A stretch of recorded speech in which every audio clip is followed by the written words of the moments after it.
My husband sneered. "What are you going to do, divorce me?" After I caught him with my own sister. I didn't respond, just walked into the bedroom and began packing. Their laughter vanished the moment they saw what I was putting in that suitcase.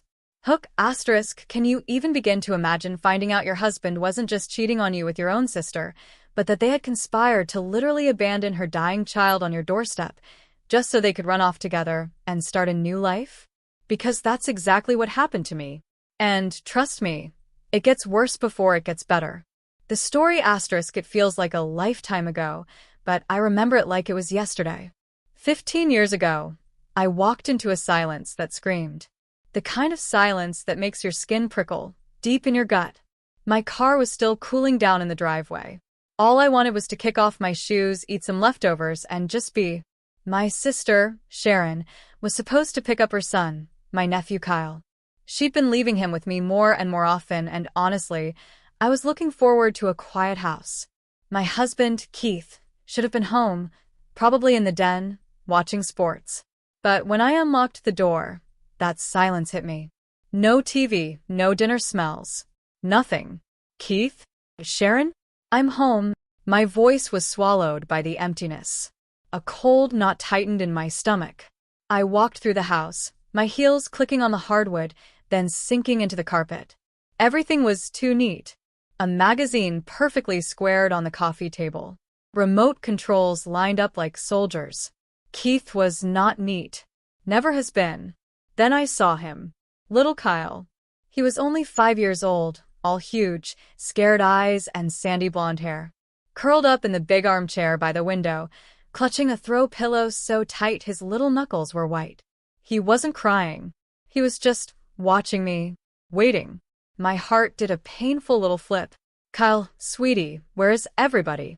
Where's your mommy?" He just stared, his lower lip trembling. So small. So lost. I smoothed his hair back, feeling the dampness from sweat.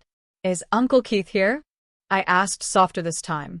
He shook his head, a tiny, jerky movement. Then, silently, he unfurled one hand from the pillow. He was holding a crumpled piece of paper. He held it out to me. I took it, warm from his hand. That knot in my stomach? It solidified into a cold, hard stone of dread. I knew with a certainty that defies all logic that whatever was on that paper was going to change everything. And God, I was right. My fingers trembled as I unfolded it. Sharon's handwriting. Big, loopy letters that always looked so cheerful, so carefree. But the words on the page were anything but.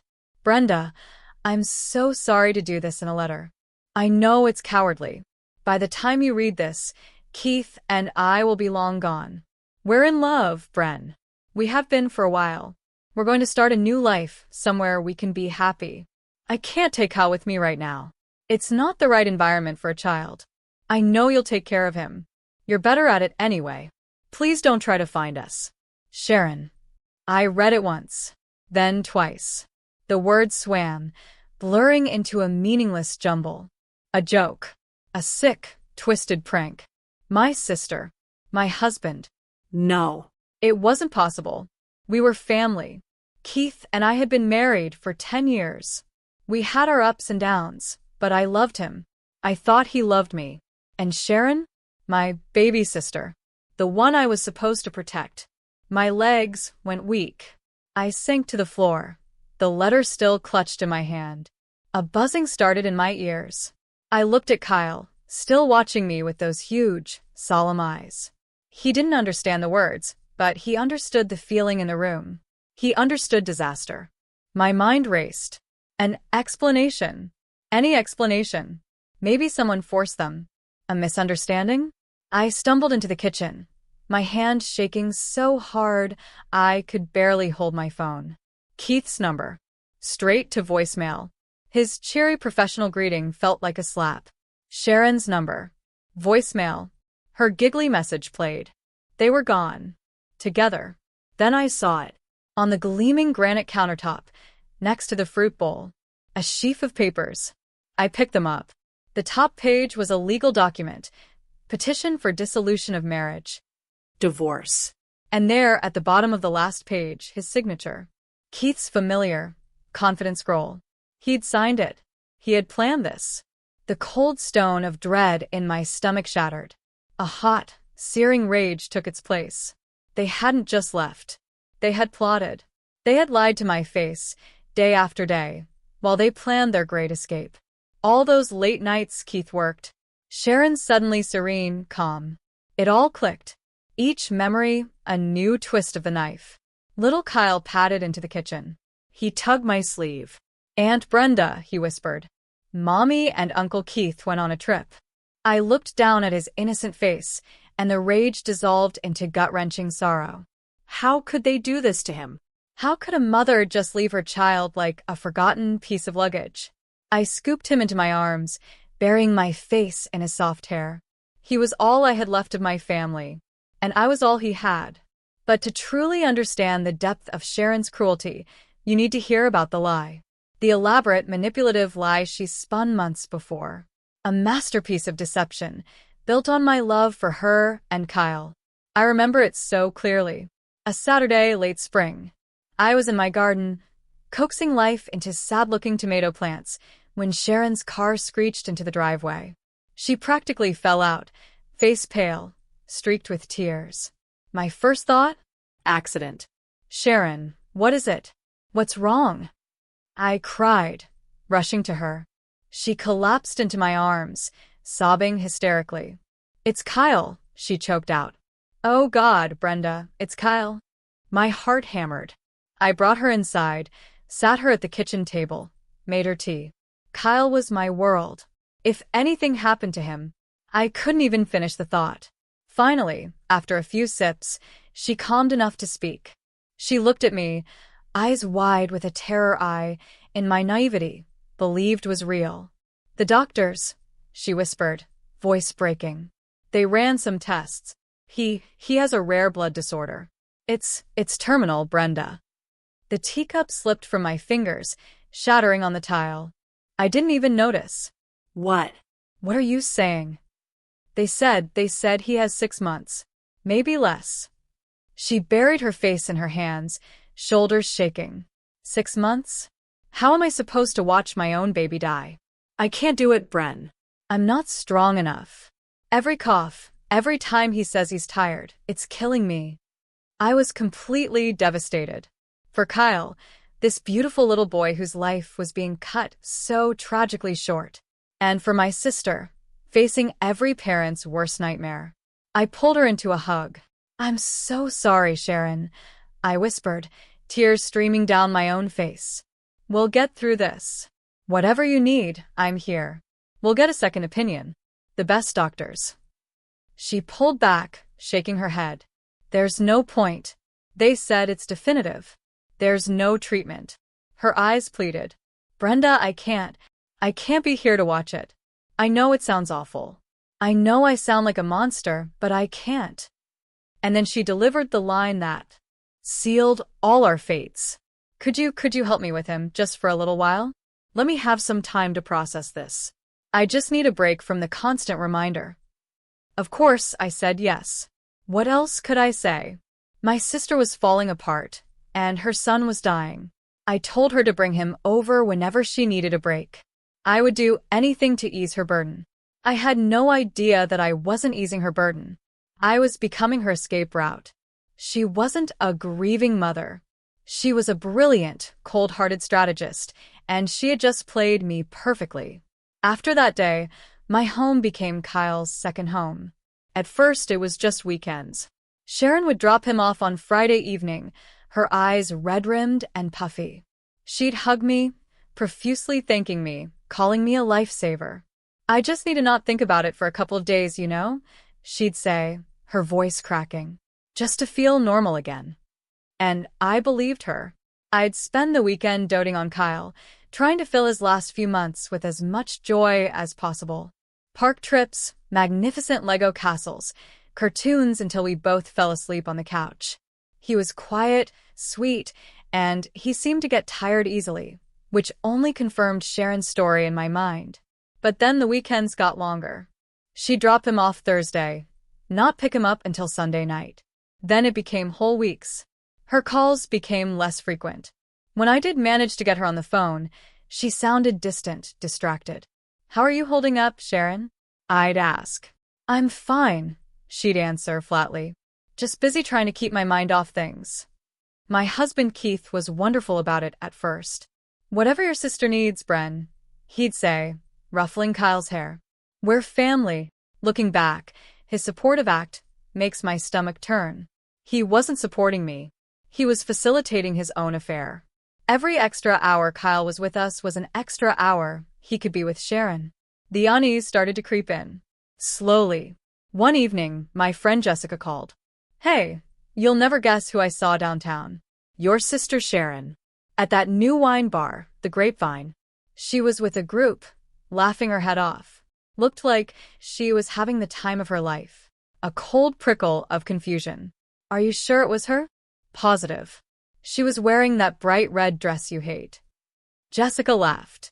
After I hung up, I sat in the quiet house for a long time. It didn't make sense. A grieving mother, whose son only had a few months to live, out laughing at a wine bar? I tried to dismiss it. Maybe she was trying to force herself to be happy. But the seed of doubt had been planted. The final straw came a few weeks before they left for good. She was supposed to pick Kyle up at 6 o'clock on a Sunday. By 9, she hadn't shown. She wasn't answering her phone. I was frantic, imagining the worst. Finally, around midnight, her car pulled into the driveway. I met her at the door, arms crossed. "Sharon, where have you been?" I was worried sick. She breezed past me, smelling faintly of perfume and wine. "Oh, relax, Brenda. I lost track of time." She looked annoyed, as if I were being unreasonable. "Lost track of time? Your son is here." She turned to face me, eyes cold. "And he's fine, isn't he?" "Look, I have my own life to live, Brenda. I can't put everything on hold." That was when I knew something was terribly wrong. It wasn't about grief anymore. This was something else. This was abandonment, happening in slow motion right before my eyes. And then came the night of the letter. The night the slow fade became a final, deafening silence. After the initial shock wore off, a strange kind of calm settled over me. It was the calm of a shipwreck survivor who finally realizes the ship is gone, and the only thing left to do is swim. My marriage was over. My relationship with my sister was a lie. My old life had been burned to the ground. All I had left was the little boy sleeping in the guest room, his face peaceful in the soft glow of the nightlight. I tiptoed into his room, sat on the edge of the bed, and just watched him breathe. His little chest rose and fell in a steady rhythm. So fragile. So innocent. He had no idea that his world had just been shattered, just like mine. His mother was gone. The man he knew as his fun uncle was also gone, and he'd taken a piece of my life with him. Tears I didn't even know I was holding back began to stream down my face. They weren't tears of rage anymore. They were tears for him. For this small, helpless child who had been used as a pawn, then discarded. Sharon hadn't just betrayed me. She had abandoned her own son. And Keith? Keith had enabled it. He had watched her neglect her child and said nothing. Also, he could have what he wanted. In that moment, staring at Kyle's sleeping face, a fierce, protective love swelled in my heart. A love so powerful it pushed aside my own pain. My grief was a luxury I couldn't afford. This little boy needed me. I reached out and gently brushed a strand of hair from his forehead. He stirred, murmuring something unintelligible. I leaned down and whispered into the quiet of the room. It was a vow, to him and to myself. "It's okay, sweetie," I whispered, my voice thick with tears. "It's just you and me now. But I am never, ever going to leave you. I will always be here for you, Kyle. Always. I promise." He settled back into a deep sleep, and I stayed there for a long time, the weight of that promise settling onto my shoulders. It felt heavy, terrifying even. I was in my 40s, suddenly a single woman, and now a single mother to a child the world believed was dying. I had no idea how I was going to do it. The financial strain alone was daunting. My salary was steady, but it was meant for 2 people, not 1 person, and a child with major medical needs. There was no discussion of child support, no talk of shared custody. Just silence. And a little boy sleeping in my guest room. But as I sat there in the dark, I knew one thing for sure. I would not fail him. I would pour every ounce of love and strength I had into giving him the best life possible for whatever time he had left. My old life was over. My new one had just begun. The first few months were a blur. A new routine. Our quiet, orderly house was suddenly filled with the happy chaos of a 5-year-old. Lego bricks underfoot, cartoon-themed songs stuck in my head, and a constant, low-level hum of anxiety about Kyle's health. I followed Sharon's instructions to the letter. She'd left a note with a list of foods he would eat. A very short, very strange list. Strawberry jelly, bananas, plain white bread with the crusts cut off. "It's all he eats," she'd snapped at me once. "Don't even try to give him anything else. He'll just throw it up." So I didn't. I made him little plates of bananas and jelly sandwiches. He ate them, but without enthusiasm. And he was always so tired. He'd have a burst of energy for 20 minutes, then he'd just wilt, needing to lie down. His skin was pale, almost translucent. Dark circles under his eyes. Everything about him seemed to confirm the terrible diagnosis. But my gut told me something was wrong. It was more than a feeling. It was a deep primal instinct. A mother's instinct, I suppose. Even though I wasn't his mother by birth, I'd watch him listlessly pushing a toy car across the floor, and I'd think, this isn't right. Children, even sick children, should have more spark. I started doing my own research. Hours online late at night, after Kyle was asleep, looking up rare blood disorders. Nothing I found matched his symptoms perfectly. There were always inconsistencies. The tipping point came one afternoon at the playground. He was so excited to go on the swings. I pushed him gently and he giggled, his little legs kicking. But after less than 5 minutes, he asked to stop. "I'm tired, Aunt Brenda," he said, a weary whisper. He leaned his head against my side as we sat on the park bench, and he was asleep in minutes. That was it. I couldn't just stand by and watch him fade away. Sharon had said there was no point in a second opinion, but Sharon was a liar and a coward. I didn't trust a single word she'd ever said. The next day, I made an appointment. Not with our local family doctor. I wanted fresh eyes. A top specialist. I found a highly recommended pediatric hematologist, Dr. Evans, at the city hospital. It was expensive. I had to use money I'd been saving for years, a small inheritance my grandmother left me. But it didn't matter. This was more important than any savings account. I bundled Kyle up and drove us downtown. I remember sitting in the waiting room, hands clammy, heart thudding. Kyle was on my lap, quietly looking at a picture book. I was terrified of what the doctor would say. Part of me was afraid she'd confirm my worst fears. But a bigger part of me was screaming that this was the right thing to do. I had to know the truth, no matter how painful. Dr. Evans was a kind-faced woman with sharp, intelligent eyes. She listened patiently as I explained the situation, stumbling over the words as I recounted the diagnosis Sharon had given me. I watched her face carefully, but it remained neutral, professional. Then she began her examination of Kyle, gentle and thorough, making him giggle as she checked his reflexes. She took his blood pressure, listened to his heart, felt the glands in his neck. After she was done, she sent us down the hall for blood tests. Kyle was brave, only wincing a little. We waited for what felt like an eternity. Finally, a nurse called us back into Dr. Evans's office. She had the results in her hand. My heart was in my throat. Dr. Evans looked at me, her expression serious. "Brenda," she said, her voice gentle but firm. "I've reviewed Kyle's blood work. We ran a comprehensive panel." I held my breath. She took a deep breath. "I'm not sure where your sister got her information, but Kyle does not have a terminal blood disorder. He doesn't have any kind of blood disorder at all." The relief that washed over me was so intense, it almost made me faint. A physical weight lifted from my chest. I started to cry, silent tears of joy. Kyle was going to live. He was going to be okay. But Dr. Evans wasn't finished.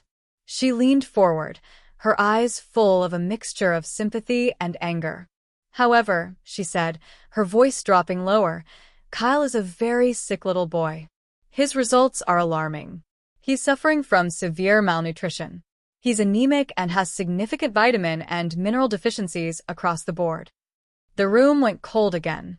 "Malnutrition." She looked at me pointedly. "This boy isn't dying, ma'am. He's starving." The word hung in the air between us. Starving. In that instant, every piece of the puzzle clicked into place. His fatigue, his pale skin, his lack of appetite for anything other than sugar and starch. It wasn't a disease. It was neglect. Criminal neglect.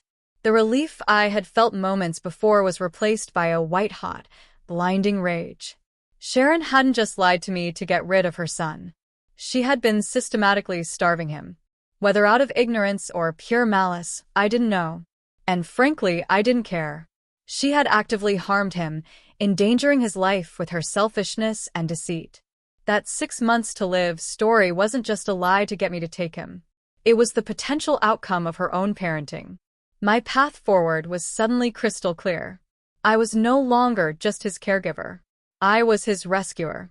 My consultation with a lawyer about the divorce papers Keith had left? That would have to wait. My first and only priority was to undo the damage my sister had done.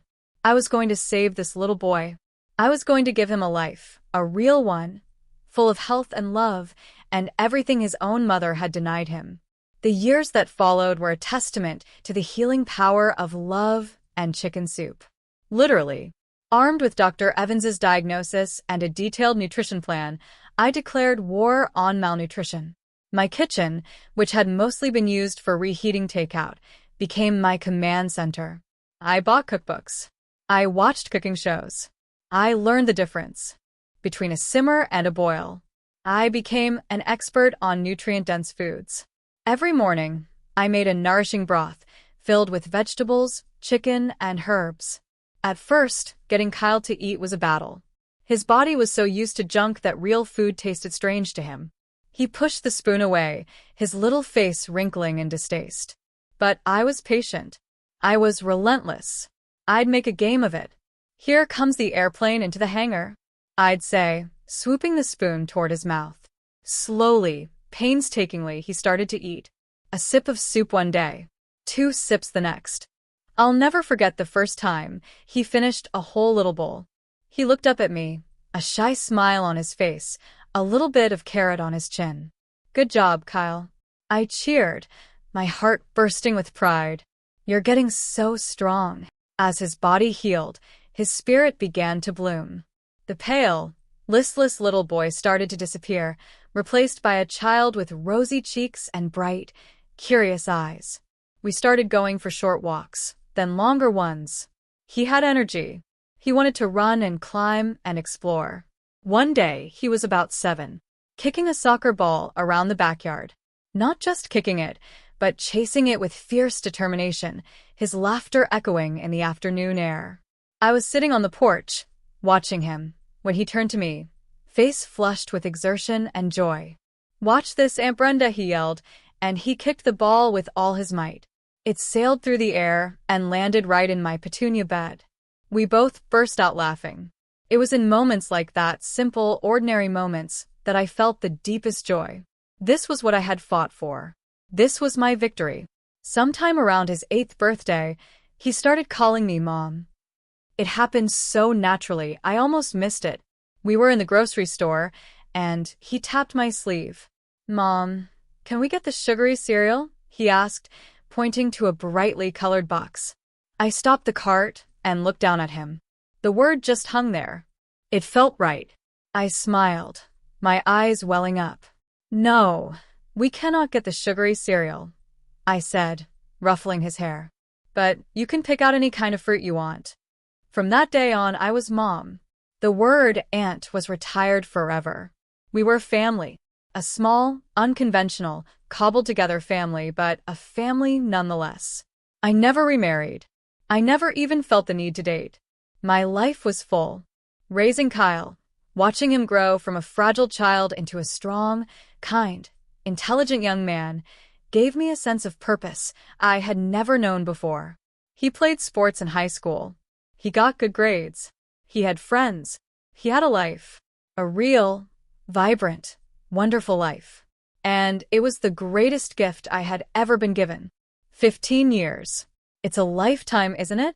Long enough for wounds to scar over, for memories to soften at the edges. Long enough for a 5-year-old boy to become a 20-year-old man. Kyle was in his second year of college, studying pre-med of all things. He was living at home to save money, and our little house was still filled with his presence, his giant sneakers by the door, textbooks piled on the dining table, the sound of his music drifting from his room. I was content. Truly. The anger I once felt toward Sharon and Keith had faded into a dull, distant ache. I rarely thought of them. When I did, it was with a kind of detached curiosity. I wondered what had become of them, what their lives were like, but I never had any real desire to find out. And then, one Saturday afternoon, the past came crashing into my present. I was at the supermarket, in the dairy aisle, trying to decide between whole milk and 2%. It was a completely ordinary moment on a completely ordinary day. "Brenda? Is that you?" The voice was older, a little raspier, but I knew it instantly. A cold shock went through me, so intense I felt my fingers go numb. I froze, my hand hovering over the milk cartons. Slowly, I turned around. It was her, Sharon. She was heavier, with fine lines etched around her eyes and mouth. Her once bright blonde hair now a brassy, faded color. But it was unmistakably her. She was smiling. A bright, cheerful smile, as if we'd just seen each other last week at a family barbecue. "Sharon," I said. My voice was stiff, foreign in my own ears. "I knew it was you. Long time no see," she chirped, stepping closer. A cloud of cloying, sweet perfume enveloped me. My mind went blank. All the things I had imagined saying to her if I ever saw her again, the angry accusations, the tearful questions, they all vanished. I was just paralyzed. Just then, a man walked up and put his arm around her shoulders. It was Keith. He was paunchy now, his hair thinning, but he had the same smug grin I remembered all too well. "Hey, what's going on?" he said. Then his eyes landed on me. His grin widened. "Wait a minute. Brenda? Well, I'll be damned." He looked me up and down. A flicker of something. Pity? Contempt? "Well, look at you, Brenda. Time hasn't been too kind, has it?" I clenched my teeth, so hard my jaw ached. The paralysis broke, and that old, familiar rage, the one that had been dormant for so long, came roaring back to life. How dare they? How dare they stand there, smiling and joking, after what they did? After they blew up my life and left a child for dead? They stood there acting as if nothing had happened, as if 15 years of silence and pain could be wiped away with a cheerful greeting in the dairy aisle. I found my voice. It came out low and dangerous. "What do you think you're doing?" Sharon actually laughed. A light, tinkling sound that made my skin crawl. "Oh, come on, Brenda. Don't be like that. It's been 15 years. Aren't you happy to see us?" Happy? I was speechless at her audacity. Seeing the look of pure disgust on my face, she just smirked. "Don't be so mad," she said, waving a dismissive hand. "Let bygones be bygones. Besides," she added, her eyes glinting with malice, "aren't you glad you got to spend all that time with Kyle? It must have been nice for you having a kid around. Gave you something to do, right?" My blood ran cold. She was trying to frame her abandonment of her own child as a favor to me. Keith chuckled beside her, clearly enjoying my discomfort. "Yeah, Bren. How is that little brat, anyway? What was his name?" "Brad?" "Matt. His name is Kyle." I snapped, my voice like ice. "Right, Kyle?" Sharon said, rolling her eyes.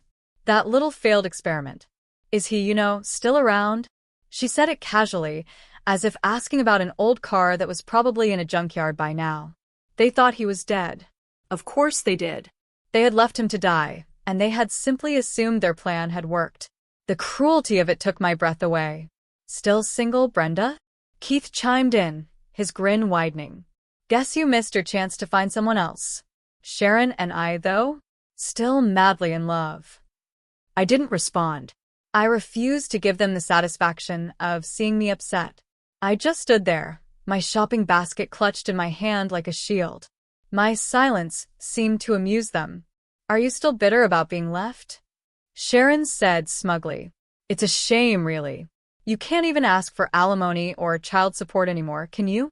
Statute of limitations and all that. She winked, as if sharing a clever legal tip.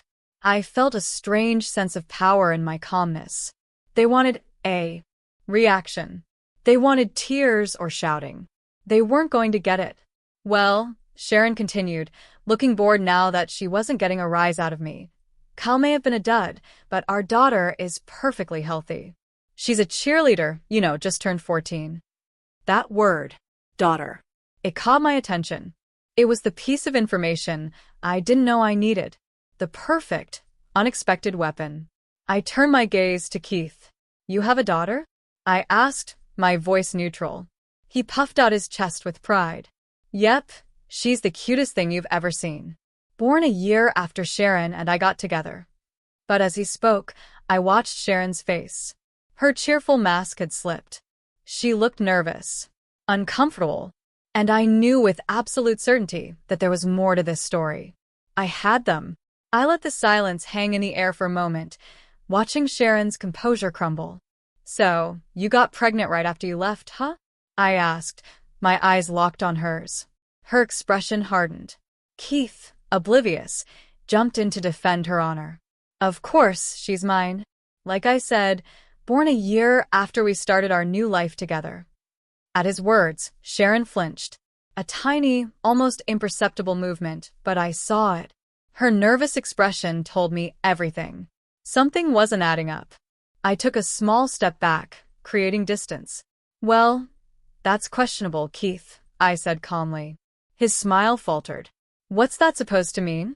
It means, I said, letting each word land with deliberate weight, that while Sharon was leaving her sick son with me, she wasn't just sitting at home grieving. She was meeting all kinds of people. Keith's face shifted from confusion to shock. He turned to Sharon. What is she talking about? I didn't let Sharon answer. I spoke directly to Keith. You want to know what I did after you two ran off? After I dealt with the initial shock of the divorce papers and the abandoned child, I hired a private investigator. Just for a month. I wanted to know what I was dealing with, and he found out a lot. Sharon's face went pale. You did what? He told me all about Sharon's afternoons off. I continued, my voice steady and cold. While you were at work, Keith, thinking she was exhausted from her job and a grieving mother, she was out having fun.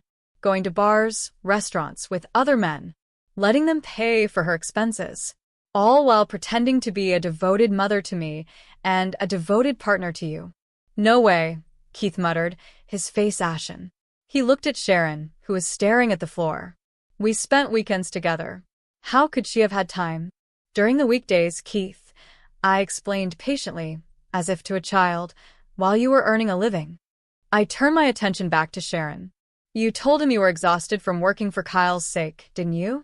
That was a good one. Keith looked at his wife, utterly stunned. Is that true? Was I just convenient? Was I just your ATM? Sharon stayed silent, avoiding his gaze, clearly wishing the floor would swallow her whole. Let me guess, I added, my voice dangerously soft. Keith was just the most financially stable of the bunch, wasn't he? The one with a good job and a steady salary. Stop it, Sharon shouted, her eyes wide with panic. But the damage was done. Keith stared at her, anger and disbelief roaring on his face. Tell me it's not true, Sharon. She didn't respond. I even have recordings, I said, delivering the final blow. It was a bluff, but they didn't know that. Conversations the investigator recorded, with your friends, where you called Keith your ATM machine. Sharon froze, realizing the depth of her exposure. Keith looked like he was going to be sick. His voice trembled with rage. So, our daughter might not even be mine? That's ridiculous. Sharon grabbed Keith's arm, desperate. She's yours, Keith. Of course, she's yours. But her protests were weak. Her panic palpable. Keith didn't look convinced. I stayed calm. You can easily find out, I suggested mildly. A simple DNA test would clear it all up. Sharon's face went completely white. Her confidence had crumbled to dust. No, there's no need for that. She's his daughter, she insisted frantically. But it didn't matter anymore. Her denials were meaningless. Keith's trust in her was shattered. And my work here was done. I had come for milk. I was leaving with justice. Whatever you two decide to do is your business, I said firmly, my voice cutting through Sharon's frantic protests. But remember this, I raised Kyle with love and care. And that is something you can never take away. I turned to leave, feeling a sense of closure I hadn't realized I was missing. But just as I took a step, I heard a calm, familiar voice behind me. Mom, are you ready? I turned and smiled, my heart swelling with a fierce, protective pride. Oh, Kyle, I'm sorry to keep you waiting. He walked over to me, tall and confident in a well-fitting suit. He'd just come from a university function. He put a comforting hand on my shoulder. It's okay. Let's go. Sharon and Keith stared at him, their mouths hanging open. They were struggling to reconcile the competent, healthy young man standing before them with a frail, dying child from their memories. Wait, Sharon whispered, her voice trembling as she pointed a shaky finger at him. Is that Kyle? He stood tall, his gaze steady. He looked nothing like the child she had abandoned. Yes, I said, my voice ringing with pride. This is Kyle. He's 20 now, and he's thriving. Kyle's calm, clear voice followed mine. It held no anger, only a chilling certainty. I remember everything, he said, his eyes fixed on the two people who had created him and then thrown him away. Even though I was young, I know who you two are. My biological mother and her lover. Keith recoiled as if he'd been struck. He was horrified, trying to process Kyle's composed but cutting words. But weren't you supposed to be sick? Keith stammered, looking from Kyle to me and back again. I thought you only had 6 months to live. No, I interjected, my voice sharp. Kyle was never sick with a terminal illness. That 6-month story was something Sharon made up. After she left, I took Kyle to a real hospital. The doctors diagnosed him with severe malnutrition, not some life-threatening disease. All he needed was proper food and care. Sharon's face turned a blotchy, bright red with shame and embarrassment. I tried, she muttered weakly, her voice barely a whisper. He was such a picky eater. Keith's expression twisted with disgust. Kyle eats just fine now, I said, my eyes boring into Sharon. He's healthy. He's strong. He played varsity soccer in high school. And I'm studying to become a doctor, Kyle added, his voice even. So no other kids have to go through what I did because of a parent's neglect. Sharon and Keith both gasped, shocked by how far he had come. I had no idea, Keith mumbled, looking utterly defeated. And there's no need, I said, shooting a pointed look at Sharon, for you to ever insult him again or to call him a failed experiment. Sharon glanced away, unable to meet my eyes. The shame, finally, after 15 long years, was written all over her face. The air in the supermarket aisle was thick with shattered lies. Sharon opened her mouth to speak, probably to offer up another weak excuse, but Keith cut her off. His voice was flat, devoid of all emotion. I want a divorce. Sharon's eyes widened in panic. What? No. Keith, you can't be serious, she cried, clinging to his arm. But his expression was like stone. He shook her off. After learning how you neglected your son? How you lied to me for 15 years? I can't stay with you. I can't even look at you. It's all a misunderstanding. She grew frantic, her voice rising to a hysterical pitch. Brenda is twisting the truth. No, she's not, Keith said, shaking his head slowly. You treated me like an idiot, and now I see the truth. The whole ugly truth. He looked at me, his face filled with a regret that came 15 years too late. Brenda, I can never make up for what I've done. But I am truly sorry. He bowed his head, a gesture of defeat and apology. I felt nothing. The anger and betrayal I had once harbored had long since faded, replaced by the love and joy of raising Kyle. I've moved on, Keith, I said firmly. Kyle and I have our own lives now. With that, I turned back to my son. Let's go, Mom, he said, giving my shoulder a gentle squeeze. As we started to walk away, Sharon's trembling voice called out, Kyle, wait. We stopped, but we didn't turn around. I'm so sorry, she sobbed. I regret leaving you. I've thought about you all this time. Kyle slowly turned to face her. She took a hopeful step closer, her face streaked with tears, but he held up his hand, stopping her in her tracks. Don't, he said, his voice steady and unforgiving. I remember all the times you pushed me out of the house when strange men came over. I remember you telling me to be quiet and stay in my room. He looked her straight in the eye. And I remember the day you abandoned me. I decided then that I would never forgive you. Sharon's face turned pale. You're calling her Mom? She asked desperately, gesturing toward me. Yes, Kyle replied without a moment's hesitation. Brenda raised me. She loved me. She saved me. She's my real mother. Sharon stood frozen, the last flicker of hope dying in her eyes. She finally understood. There was no chance of reconciliation. There was nothing left for her here. Don't ever try to see us again, Kyle said firmly. It wasn't a request. It was a command. And just like that, we walked away. We left the wreckage of their lives behind us on that cold tile floor. We never looked back. The fallout from that day in the supermarket was swift and absolute. I heard through my friend Jessica, who still had connections in my old neighborhood, that Keith followed through on his word. He hired a lawyer and demanded a DNA test for their daughter.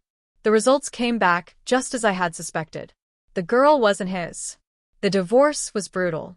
Keith sued Sharon for damages, for fraud, for 15 years of lies. With my story to back him up, she didn't stand a chance. He got the house, the savings, everything. He left her with nothing but the clothes on her back and the consequences of her own choices. She apparently tried to spread rumors about him, but it only backfired, leaving her completely isolated. I blocked her number and any new social media profiles she created. Our chapter was closed for good. As for Kyle and me, our lives just kept getting better. He graduated from college with honors and got into medical school. He met a wonderful young woman, and they got engaged last spring. Seeing him so happy, so successful, so full of life and love, it's a pride so deep it sometimes brings tears to my eyes. We continued living together while he finished his studies, cherishing our time as mother and son. On his 25th birthday, I took him out to a fancy restaurant, the kind of place we could never have afforded in the early years. We sat at a quiet table, the candlelight flickering between us. The waiter poured champagne into our glasses. I raised my glass. A toast, I said, my voice thick with emotion. To the incredible man you've become. To your future. To your happiness. I am so proud of you, Kyle. He clinked his glass against mine, his eyes shining. Cheers, Mom, he said, his voice full of warmth. To us. We did it. In that moment, surrounded by the quiet murmur of the restaurant, I felt a sense of peace, so profound it filled every part of me. I had made the right choices. I had fought the right battles. This wonderful young man sitting across from me, this beautiful life we had built from the ashes of betrayal, this was everything I had ever wanted. This was home. Call to action, *, this story has stuck with me for so many years, shaping everything I am. I'd love to hear your thoughts. What would you have done in my place, especially when you uncovered that horrifying truth about Kyle's health? Let me know in the comments below.